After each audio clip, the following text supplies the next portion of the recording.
નીચેની નબીરો એવો ટલ્લી થઈ ગયો કે 100 કિલોમીટરની ઝડપે મોંઘીદાટ કાર હંકારી 150 મીટરના અંતરમાં જ એક બાદ એક 5 વાહનોને અડફેટી લીધા. બાદમાં રસ્તાની સાઈડમાં કાર અથડાતા અટકી ગયો. રાજકોટમાં રહેતા બિલ્ડર મહેશ પીપળિયાના પુત્ર ધવલે બેફામ સ્પીડે વોલ્વો કાર દોડાવી અકસ્માત સર્જતા નાસભાગ મચી ગઈ. 5 વાહનોને અડફેટી લેતા 5 લોકો ઇજાગ્રસ્ત થયા. નબીરાના આતંકના કારણે ગુસ્સે ભરાયેલા લોકોએ ડ્રાઈવરને ઝડપી મેથી પાક ચખાડી લોહી લુહાણ કરી નાખ્યો. કારની ટક્કરને કારણે રસ્તા પરની રેલિંગ તૂટી ગઈ હતી. અકસ્માત સર્જનાર કાર ચાલક ચિક્કાર નશાની હાલતમાં હોવાનો લોકોએ આક્ષેપ કર્યો અને એકત્રિત થઈ ગાડીમાંથી બહાર કાઢી બેફામ માર માર્યો. તપાસમાં સામે આવ્યું છે કે બપોરના સમયે તે પોતાની બાંધકામ સાઇટ પર જઈ રહ્યો હતો ત્યારે નાના મોવા સર્કલથી વળાંક લેતા પોતે બાલાજી હોલ ચોક ખાતે પહોંચતા સુધી અકસ્માત સર્જ્યો. જોકે એફઆઈઆરમાં નશાની હાલત અંગે કોઈ ઉલ્લેખ ન હોવાથી પોલીસની કામગીરી સામે સવાલ ઊભા થયા છે. હવે સમગ્ર મામલે પોલીસ રિપોર્ટની રાહ જોવામાં આવી રહી છે. રાજ્ય માટે ગુરુવાર સાબિત થયો ગોજારો. 24 કલાકમાં 3થી વધુ અકસ્માતમાં 6 ના મોત. રફતારની મજા સજા બની હોવાના દ્રશ્યો પુરાવો છે. રાજ્યમાં ગુરુવાર એવો કાળમુખો સાબિત થયો કે 24 કલાકમાં વિવિધ શહેરોમાં થયેલા ગમખ્વાર અકસ્માતમાં 6 લોકોના મોત થયા છે. ચોટીલા તાલુકાના સાંગણી ગામ નજીક કાળજુ કંપાવનારા ગમખ્વાર અકસ્માતના દ્રશ્યો તમારા રૂવાડા ઊભા કરી દેશે. ટ્રાફિકથી સતત ધમધમતા રાજકોટ અમદાવાદ નેશનલ હાઈવે પર ગંભીર માર્ગ અકસ્માત સર્જાયો. અકસ્માતમાં 4 લોકોના મોત થયા જ્યારે આશરે 10 જેટલા લોકો ઇજાગ્રસ્ત થયા. ચોટીલા તરફ જઈ રહેલી એક ખાનગી ટ્રાવેલ્સ બસ ડામર ભરેલા વાહન સાથે અથડાઈ. કહેવામાં આવી રહ્યું છે કે ડામર ભરેલા વાહનનું ટાયર અચાનક ફાટી જતા પાછળથી આવી રહેલી ટ્રાવેલ્સનો ચાલક સ્ટીયરિંગ પરથી કાબુ ગુમાવી બેઠો અને બસ ડામર ભરેલા વાહનના પાછળના ભાગ સાથે ધડાકાભેર અથડાઈ. અથડામણ બાદ ટ્રાવેલ્સમાં શોર્ટ સર્કિટ સર્જાતા આગ લાગી, જેથી લોકો જીવ બચાવવા બસની બારીના કાચ તોડીને નીચે કૂદ્યા તો કેટલાકે નીચે પડેલા ગરમ ડામર પર પડ્યા હતા. અકસ્માત બાદ હાઈવે પર અફરાતફરીનો માહોલ સર્જાયો અને મુસાફરોમાં નાસભાગ મચી ગઈ હતી. ઘટનાની જાણ થતાં જ સ્થાનિક પોલીસ, ફાયર બ્રિગેડ અને વહીવટીતંત્રની ટીમો તાત્કાલિક સ્થળ પર પહોંચી અને પાણીનો મારો ચલાવી આગને કાબૂમાં લીધી. જોકે ઘટનામાં બસ બળીને ખાખ થઈ ગઈ. પડીકું વળી ગયેલી રિક્ષા અને કારના દ્રશ્યો ગાંધીનગરના સરિતા ઉદ્યાન રોડ પાસેના છે, જ્યાં પૂરપાટ આવતા કાર ચાલકે રિક્ષાને ટક્કર મારી. કારની સ્પીડ એટલી જોરદાર હતી કે કાર રોડ પર દૂર જઈને ફંગોળાઈ હતી. 2 લોકોને ઈજા પહોંચાડી હતી. આલમપુરના કિશોરો ક્રિકેટ કોચિંગમાં જઈને પરત ફરતી વખતે અકસ્માત નડ્યો. આ તરફ પાટણના હરીદ નજીક ગમખ્વાર અકસ્માત થયો. કાર અને ટ્રક વચ્ચે અકસ્માતમાં કાર ચાલકનું મોત થયું. ક્રેન, ટ્રેક્ટર અને 15થી વધુ લોકોની ભારે જમત બાદ કાર ચાલકનો મૃતદેહ બહાર કઢાયો. તો અમદાવાદમાં રોપડા બ્રિજ પર 2 ટ્રક વચ્ચે અકસ્માતમાં એકનું મોત થયું. અકસ્માત થતાં એક તરફનો રસ્તો બંધ કરાયો. વડોદરામાં પાર્કિંગમાં પડેલી ભડભડ સળગી ઉઠી કાર. પાર્ક કરેલી કાર કંઈક આ રીતે ભડભડ સળગવા લાગતા મચી ગઈ નાસભાગ. ધ બર્નિંગ કારના દ્રશ્યો વડોદરાના છે, જેના ફતેગંજ વિસ્તારમાં પાર્ક કરેલી કારમાં અચાનક ભીષણ આગ લાગી. વૃક્ષ નીચે પાર્ક કરેલી કારમાં કોઈ કારણોસર ધુમાડા નીકળવાના શરૂ થયા અને બાદમાં કારમાં આગ પ્રસરી. થોડી વારમાં આગે વિકરાળ સ્વરૂપ ધારણ કરતા ભડકો થયો હતો, જેથી આસપાસથી લોકોના ટોળે મોટી સંખ્યામાં દોડી આવ્યા અને પાણીનો મારો ચલાવી આગને કાબૂમાં કરવાનો પ્રયાસ કર્યો. આગ કયા કારણોસર લાગી તે જાણવા મળ્યું નથી, પણ કાળઝાળ ગરમી કારણ હોઈ શકે છે. સાબરકાંઠા હોટલમાં ભીષણ આગ. પ્રાંતિજના સલાલ નેશનલ હાઈવેની ઘટના. તિરુપતિ હોટલમાં લાગી હતી આગ. આગ બાદ અચાનક બ્લાસ્ટથી અફરાતફરી મચી ગઈ. આગની જાણ થતાં હિંમતનગર ફાયર વિભાગ ઘટના સ્થળે પહોંચ્યું હતું. હિંમતનગર ફાયર વિભાગે આગ પર પાણીનો મારો ચલાવી આગ પર કાબુ મેળવ્યો હતો. બીજી તરફ પ્રાંતિજ પોલીસ પણ ઘટના સ્થળે પહોંચી હતી. પ્રાથમિક તપાસમાં શોર્ટ સર્કિટ થવાને કારણે આગ લાગી હોવાનું અનુમાન છે. હોટલમાં ભીષણ આગ બાદ વિસ્ફોટના લાઈવ દ્રશ્યો આપ જોઈ રહ્યા છો. સાબરકાંઠાથી આ દ્રશ્યો જોવા મળી રહ્યા છે. બ્લાસ્ટથી નાસભાગ મચી ગઈ હતી. આ દ્રશ્યો આપ જુઓ. આખું બિલ્ડિંગ જે છે તે બળીને ખાક થઈ ગયેલું જોવા મળી રહ્યું છે. હોટલમાં ભીષણ આગ લાગી છે. પોલીસ ત્યાંથી લોકોને ખસેડી રહી છે. જે કાર્યવાહી હતી પોલીસની એ દરમિયાન જ ભયંકર બ્લાસ્ટ થતો જોવા મળી રહ્યો છે અને જે બ્લાસ્ટ થયો છે તેના કારણે આખી બિલ્ડિંગ જે છે તે જર્જરિત હાલતમાં જોવા મળી રહી છે. સાબરકાંઠાના પ્રાંતિજના સલાલા નેશનલ હાઈવે પરથી આ સમાચાર મળી રહ્યા છે. હોટલમાં સ્થાનિકોના જણાવ્યા પ્રમાણે પહેલા આગ લાગી હતી. આગ વધુ વિકરાળ સ્વરૂપ ધારણ કરી રહી હતી, કેમ કે રેસ્ટોરન્ટની અંદર આગ લાગી હતી. ગેસના બાટલા ત્યાં આગળ પડ્યા હતા અને એ ગેસના બાટલા જે પડ્યા હતા તેના ચપેટમાં આગને આસપાસનો વિસ્તાર જે હતો તે લેવામાં આવ્યો હતો, જેના કારણે બ્લાસ્ટ થયો.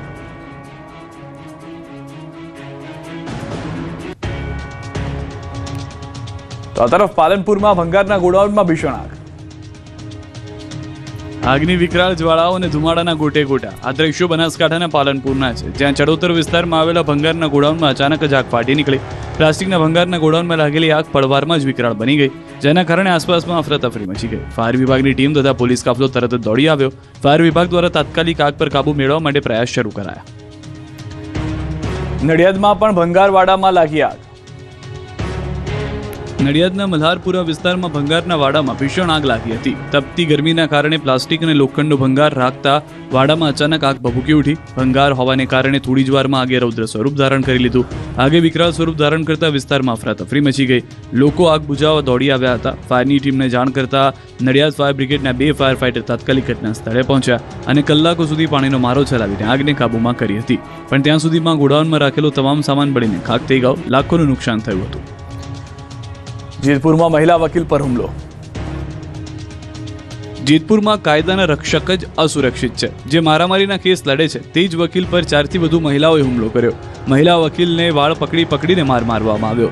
થોડી વાર માટે ઓફિસમાં હંગામો મચી ગયો. જેતપુર શહેરના તીનબત્તી ચોક પાસે આવેલ મારુતિ કોમ્પ્લેક્સમાં મહિલા વકીલની ઓફિસમાં ઘૂસી 4 મહિલાઓએ હુમલો કર્યો. મહિલા વકીલે 3 મહિના પહેલા લીધેલા છૂટાછેડાનો ખાર રાખીને હુમલો કરવામાં આવ્યો.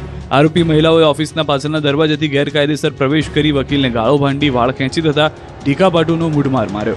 ઓફિસમાં હાજર લોકોએ વચ્ચે પડી વકીલને વધુ મારથી બચાવતા આરોપી મહિલાઓ જાનથી મારી નાખવાની ધમકી આપતી હોવાની કારમાં ફરાર થઈ ગઈ હતી.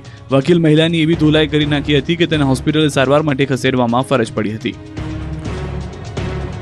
પાણીની તંગી વચ્ચે વડોદરાના ગોત્રી વિસ્તારમાં પાણીની રેલમછેલ થઈ. વડોદરાના પશ્ચિમ વિસ્તારમાં આવેલા ગોત્રીમાં તંત્રની ઘોર બેદરકારી સામે આવી છે. કાળઝાળ ગરમીમાં લોકો પાણી માટે બુમરાણ મચાવી રહ્યા છે તો બીજી તરફ ગોત્રી વિસ્તારમાં પાણીની લાઇનમાં ભંગાણ થતાં લાખો લીટર પાણીનો વેડફાટ જોવા મળ્યો હતો. પાણી રસ્તા ઉપર ફરી વળતા રસ્તા બેટ બની ગયા હોય તેમ લાગતું હતું. પાણીની ટાંકી નજીક 3 રસ્તા વિસ્તારમાં ફૂલ પ્રેશરથી થયેલા લીકેજના કારણે લાખો ગેલન પાણીનો વેડફાટ થયો. એક તબક્કે રોડ ઉપર નદી હોય તેમ લાગી રહ્યું હતું. ભર ઉનાળામાં માર્ગ ઉપર ચોમાસા જેવા દ્રશ્યો જોવા મળ્યા. ભારે પ્રેશર સાથે પાણી રોડ ઉપર ફરી વળતા લોકો પણ હેરાન થયા. આ વિસ્તારમાં 2 દિવસ અગાઉ પણ લાઇન લીકેજ થઈ હતી. જોકે ત્યારબાદ પાલિકા દ્વારા સમારકામના દાવા તો કરવામાં આવ્યા, પરંતુ ફરી તે જ સ્થળે લાઇન લીકેજ થતા પાલિકાની કામગીરી સામે સવાલો ઊભા થયા. મહાનગરપાલિકાના કાયમી ઉકેલ ક્યારે લાવશે તેવા પણ સવાલો લોકો કરી રહ્યા છે. બીજી તરફ શહેરના અનેક વિસ્તારમાં ઓછા પ્રેશર સાથે પાણી મળી રહ્યું છે તો અનેક વિસ્તારમાં દૂષિત પાણી મળતું હોવાની પણ બૂમો ઉઠી છે. શહેરના અનેક વિસ્તારોમાં આજે પણ ટેન્કરથી પાણી મંગાવવું પડે તેવી સ્થિતિ છે. તો સુરતના અડાજણ વિસ્તારમાં પણ ભર ઉનાળે ચોમાસા જેવી સ્થિતિ સર્જાઈ હતી. અડાજણના મુખ્ય માર્ગ પર ચાલી રહેલા ખોદકામ દરમિયાન અચાનક પાણીની મુખ્ય લાઇનમાં મોટું ભંગાણ પડ્યું હતું. પાઇપલાઇન ફાટતાની સાથે જ પાણીના ઊંચા ફુવારા ઉડ્યા અને જોતજોતામાં આખો રસ્તો પાણી થઈ ગયો. પાઇપલાઇન તૂટ્યાની કલાકો વીતી ગયા હોવા છતાં મહાનગરપાલિકાના અધિકારીઓએ કે એન્જિનિયરોએ ઘટના સ્થળે ડોકાયા પણ નહીં. એક બાજુ ઉનાળામાં પાણી બચાવવાની વાતો થાય છે ત્યારે અહીં હજારો લીટર શુદ્ધ પીવાનું પાણી ગટરમાં વહી રહ્યું છે. રસ્તા પર પાણી ભરાઈ જવાને કારણે વાહન ચાલકોને પસાર થવામાં ભારે મુશ્કેલી પણ પડી. 2 વ્હીલર ચાલકો લપસી પડવાના ભય વચ્ચે રસ્તો પસાર કરતા નજરે પડ્યા. 44 ડિગ્રી ગરમીમાં પાણી માટે વલખા મારવા પડતા રાજકોટની મહિલાઓ રણચંડી બની. એક તરફ રાજકોટમાં 44 ડિગ્રી તાપમાનના ટોર્ચરથી લોકો ત્રાહિમામ પુકારી ઉઠ્યા છે. કાળઝાળ ગરમીના કારણે પાણીનો ઉપયોગ વધ્યો છે ત્યારે રાજકોટની જનતાને ભર ઉનાળે પાણી માટે વલખા મારવા પડે તેવી શક્યતા છે. રાજકોટની મહિલાઓને પાણી વગર પારો છટક્યો હતો. શહેરના કુવાડવા રોડ પર ગુરુદેવ પાર્ક સોસાયટીમાં છેલ્લા 2 દિવસથી પાણી આવતું નથી, જેથી મહિલાઓ કંટાળી ગઈ અને ટેન્કરથી પાણી મંગાવવું પડી રહ્યું છે. ત્યારે પાણી વગર પરેશાન મહિલાઓ રણચંડી બની અને રોડ પર ઉતરી આવી હતી. કુવાડવા રોડ પર ઉતરીને રોડને ચક્કાજામ કર્યો. રોડ પર હલ્લાબોલ કરતા ટ્રાફિક જામના દ્રશ્યો સર્જાયા. વાહન ચાલકો ગરમીમાં એક જ જગ્યાએ ફસાયા હતા, જેથી પોલીસને દોડી આવવું પડ્યું હતું અને સ્થાનિકોને સમજાવી ટ્રાફિક ક્લિયર કરાવ્યો. જામનગરમાં સાધના કોલોનીમાં દબાણ હટાવતા અનેક લોકો બેઘર થયા. લોકોએ હંગામો મચાવ્યો. જામનગર મહાનગરપાલિકા દ્વારા દબાણ ઝુંબેશ અભિયાન શરૂ કરાયું હતું. 3.5 કરોડની સરકારી જમીન પરનું અનઅધિકૃત બાંધકામ હટાડવા માટે ડિમોલિશન કાર્યવાહી હાથ ધરાઈ. એસ્ટેટ શાખા દ્વારા સાધના કોલોની પાછળ રામાપીર મંદિર સામે આવેલા વિસ્તારોમાં અનઅધિકૃત દબાણ દૂર કરવા જેસીબી સહિતના સાધનો સાથે પહોંચી ગઈ હતી. સવારથી જ ગેરકાયદે દબાણો પર બુલડોઝર ફેરવી દેવાયું. કાર્યવાહી દરમિયાન 3 મકાન, 3 દુકાન તેમજ પ્લોટ સહિત આશરે 10,000 ચોરસ ફૂટ જગ્યા પર થયેલા બાંધકામને દૂર કરવામાં આવ્યા. આ દરમિયાન દબાણકર્તાઓ રોડ પર બેસી ગયા અને દબાણ કામગીરીમાં વિક્ષેપ ઊભો કરી હંગામો કર્યો હતો, જેથી સ્થાનિકોને હટાવવા માટે પોલીસ બોલાવી પડી હતી. ભારે પોલીસ બંદોબસ્ત વચ્ચે મહાનગરપાલિકાની ટીમ દ્વારા દબાણ હટાવવાની કામગીરી ચાલુ રાખવામાં આવી. અચાનક આવેલી આ આફતને કારણે સ્થાનિક લોકોમાં ભારે રોષ જોવા મળી રહ્યો છે. લોકો પોતાનું ઘર વખરીનું સામાન રસ્તા પર કાઢીને લાચાર નજરે પોતાનું આજીવનનું સપનું તૂટતું જોઈ રહ્યા છે. ગેસ બાદ દૂધના ભાવ વધતા ચાની ચુસ્કી મોંઘી થઈ શકે છે. પહેલા ગેસ સિલિન્ડરના ભાવે ઝટકો આપ્યો, હવે દૂધના ભાવમાં વધારે મુશ્કેલી સર્જી, જેથી ચાની ચુસ્કી પણ મોંઘી પડી શકે છે. ચાના રસિયાઓને મોંઘવારીનો માર સહન કરવા તૈયાર રહેવું પડશે. વૈશ્વિક પરિસ્થિતિના કારણે ગુજરાતથી થાળીથી લઈને ચાની ચુસ્કી પણ મોંઘી થઈ ગઈ છે. એવામાં હવે અમૂલે દૂધે લીટર 2 રૂપિયાનો વધારો કરતા અમદાવાદમાં ચાની ચુસ્કી મોંઘી થઈ શકે. કેટલાક ચા વિક્રેતાઓ ચાના કપમાં ભાવ વધારો કરવાનું વિચારી રહ્યા છે. કટિંગ ચાના કપના 10 રૂપિયાથી 14 રૂપિયા થઈ ગયા છે, હવે જે વધીને 15 થઈ શકે છે. એક કપ ચાના 28 થી 30 રૂપિયા થઈ શકે છે. નવો ભાવ એક સપ્તાહમાં અમલી થઈ શકે છે. વડોદરા કોંગ્રેસના કોર્પોરેટરની દારૂના કેસમાં ધરપકડ. ગુજરાતમાં દારૂબંધી કાગળ પર હોવાના આક્ષેપ કરનાર કોંગ્રેસ પક્ષના જ કોર્પોરેટરની દારૂ કેસમાં પોલીસે ધરપકડ કરી છે. સ્થાનિક સ્વરાજ્યની ચૂંટણી પહેલા સંખેડા પોલીસે બુટલેગરને ઝડપી પાડ્યો, જેની પૂછપરછમાં આ દારૂનો જથ્થો વડોદરાના આશિષ જોશીને આપવાનો હોવાની કેફિયત બુટલેગરે રજૂ કરી. જેના આધારે પોલીસે વડોદરા શહેરના વોર્ડ 15ના કાઉન્સિલર આશિષ જોશી સામે ગુનો નોંધ્યો. આ કેસમાં અમદાવાદ રામોલ પોલીસે તેઓની ધરપકડ કરી અને તેને સંખેડા પોલીસને સોંપવામાં આવ્યા. નોંધનીય છે કે આશિષ જોશીએ 3,96,000નો દારૂ મંગાવ્યો હોવાનો આક્ષેપ છે. જો કે આ બાબતે વડોદરાના મહાનગરપાલિકાના પૂર્વ વિપક્ષ નેતાનો આક્ષેપ છે કે આશિષ જોશી સાથે કિન્નાખોરી રાખવામાં આવી છે.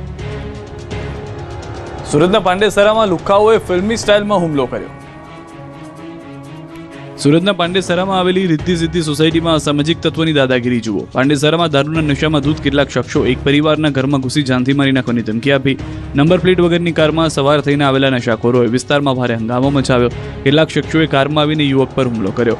લાકડી સહિતના ધોકા લઈને યુવકની પાછળ મારવા દોડ્યા. જાહેરમાં ગાળાગાળી કરી થાક બેસાડવાનો પ્રયાસ કરતા આ શખ્સના કારણે સ્થાનિક વિસ્તારમાં ભયનો માહોલ ફેલાયો. મારામારીના કારણે લોકોના ટોળા એકત્રિત થઈ ગયા. કાયદો વ્યવસ્થાની સ્થિતિ અંગે સવાલો ઉઠ્યા. વાયરલ વિડીયોના આધારે પાંડેસરા પોલીસે તપાસના ચક્રો ગતિમાન કર્યા છે. વલસાડમાં ફરી લવ જિહાદનું ભૂત ધૂણ્યું. સોશિયલ મીડિયાથી મુસ્લિમ યુવકે મિત્રતા કરી દુષ્કર્મ આચર્યું. વલસાડમાં લવ જિહાદનો એક કિસ્સો બહાર આવતા ચકચાર મચી ગઈ છે. મુસ્લિમ યુવક અરબાઝે પોતાની ઓળખ છુપાવી સોશિયલ મીડિયાના માધ્યમથી એક હિન્દુ યુવતી સાથે મિત્રતા કરી અને ત્યારબાદ તેને પ્રેમજાળમાં ફસાવી તેની સાથે અનેક વખત દુષ્કર્મ આચર્યું. યુવકની સાચી હકીકત અંગે યુવતીને જાણ થતાં જ તેને બંધક પણ બનાવવામાં આવી હતી. જોકે ત્યારબાદ આ યુવતીએ પોતાના ઘરે પહોંચી પોલીસ ફરિયાદ કરી.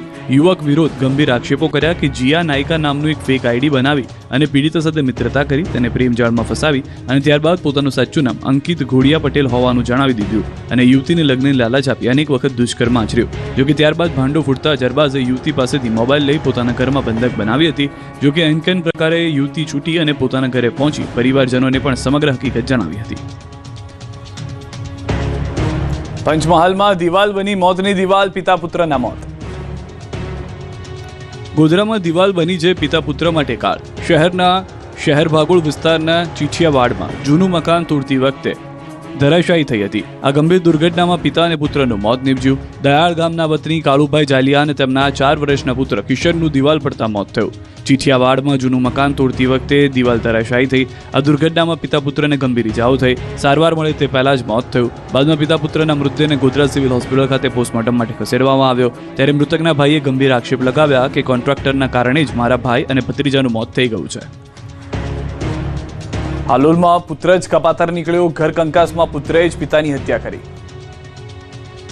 હાલોલના એક પરિવારમાં ઘર કંકાસ લોહિયાળ સાબિત થયો. એક ક્રૂર પિતાની તેના જ પુત્રએ હત્યા કરી નાખતા હાહાકાર મચી ગયો. વાત જાણે એમ છે કે હાલોલના મોટી ઉભરવાણ ગામે રહેતા રમણભાઈ રાઠવા કોઈ કારણોસર તેમની માતા અને પત્નીને માર મારી રહ્યા હતા. આ ઝઘડો તેના પુત્રએ નરી આંખે જોઈ લેતા પિતાને સબક શીખડાવવાનું નક્કી કર્યું. દાદી અને માતાને પરેશાન કરતા પિતા રાત્રે ઘરે એકલા હતા ત્યારે પુત્રએ પહોંચી લાકડીએ મારી પિતાની હત્યા કરી ફરાર થઈ ગયો. આ અંગેની પરિવારને જાણ થતાં પોલીસ ફરિયાદ કરી. પોલીસે ગણતરીની કલાકોમાં જ હત્યારા પુત્રની ધરપકડ કરી. અમદાવાદમાં કારચોર ગેંગનો આતંક વધી રહ્યો છે. વસ્ત્રાપુરના કોર્ણાક ટાવરમાં પાર્કિંગમાં રહેલી મર્સિડીઝની કારની ચોરી થઈ હતી. કારમાં આવેલા શખ્સો કાર ચોરી ભાગી ગયા. બનાસકાંઠાના પાલનપુરમાં ખોદકામ દરમિયાન ગેસની પાઇપ. સોસાયટીમાં ખોદકામ ચાલતું હતું તે દરમિયાન ગેસ પાઇપલાઇન તૂટી જતા અફરાતફરી મચી. ખોદકામ કરતા જીસીબીનો ડ્રાઈવર જીસીબી મૂકીને નીકળી ગયો. તાપીના સોનગઢના ટોકરવા ગામે વાઘના ચામડા અને નખ સાથે 6 ઝડપાયા. મહાકાળી મંદિરથી વાઘના અવશેષો મળી આવ્યા. વન વિભાગની ટીમે દરોડા પાડીને 6 આરોપીઓને પકડી પાડી કોર્ટમાં રજૂ કરી વન વિભાગને રિમાન્ડ મેળવ્યા. ગાંધીનગરના મેયર મીરાબેન પટેલે મેટ્રોમાં મુસાફરી કરીને જાહેર પરિવહન પ્રત્યે જનજાગૃતિનો સંદેશ આપ્યો. મીરાબેન પટેલે આજે પોતાના નિવાસ સ્થાનેથી ગાંધીનગર મહાનગરપાલિકાની મુખ્ય કચેરી સુધી જવા માટે મેટ્રોનો ઉપયોગ કર્યો હતો. મેયરે તેમના નિવાસ સ્થાન નજીક રાયસન સ્ટેશનથી જૂના સચિવાલય સ્ટેશન સુધી મુસાફરી કરી હતી.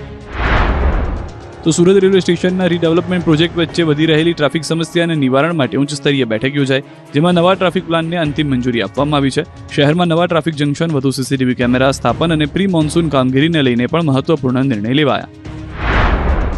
આ તરફ જૂનાગઢ એસટી બસ સ્ટેન્ડ ખાતે પરિવહન રાજ્યમંત્રી પ્રવીણ માળીએ ઓચિંતી મુલાકાત લઈને સુવિધાનું નિરીક્ષણ કર્યું. મંત્રીએ મુસાફરો સાથે સીધો સંવાદ સાધી સુવિધાઓ અંગે પ્રતિભાવ મેળવ્યા. મંત્રીએ બસ સ્ટેન્ડના સ્ટોલ ધારકો અને વેપારીઓ સાથે આત્મીય વાર્તાલાપ કર્યો. સાથે જ મુસાફરોને પડી રહેલી હાલાકી અંગે પણ જાણકારી મેળવી હતી. અમદાવાદમાં ફરી અસામાજિક તત્વો બેફામ બન્યા છે. શહેરના વટવાના 4 માળિયા વિસ્તારમાં કેટલાક લોકોનો ઝઘડો થયો હતો, જે દરમિયાન એક શખ્સે મહિલા પર લાફાનો વરસાદ કર્યો. તેણે માત્ર 7 જ સેકન્ડમાં મહિલાને 6 તમાચા માર્યા. મહિલાએ પ્રતિકાર કર્યો, પરંતુ યુવક 1નો 2 ન થયો. મહિલા સાથે મારામારીની ઘટના કેમેરામાં કેદ થઈ ગઈ. બીજી તરફ એક વૃદ્ધ વ્યક્તિ ઝઘડા દરમિયાન બેભાન થઈ ગયા હતા, જેમને લોકોએ પાણીનો છંટકાવ કરી અને જગાડવાનો પ્રયત્ન કર્યો હતો. દાવો છે કે 2 દિવસ અગાઉ મારપીટની ઘટના બની હતી, જેનો વિડીયો હવે વાયરલ થઈ રહ્યો છે.